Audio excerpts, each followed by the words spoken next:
વડોદરાના સુભાનપુરા વિસ્તારમાં આવેલા ગોડાઉનમાંથી સપ્લાય કરવામાં આવેલી નશીલી સિરપનો જથ્થો અમદાવાદ જિલ્લાના હાઈવે પરથી પકડાતા વડોદરા પોલીસ દોડતી થઈ છે।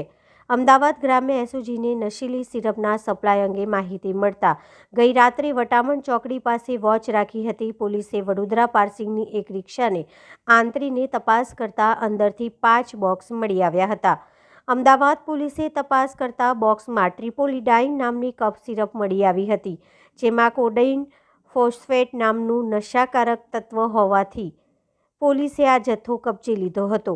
પોલીસે રિક્ષામાં બેઠેલા પ્રતિક નરેન્દ્રભાઈ પંચાલ, મહેશ્વરી સોસાયટી, ફતેપુરા લાલ અખાડા પાસે અને રિક્ષા ડ્રાઈવર શકીલ સલીમભાઈ શેખ, જલારામ પાર્ક, એકતાનગર આજવા રોડની ધરપકડ કરી હતી।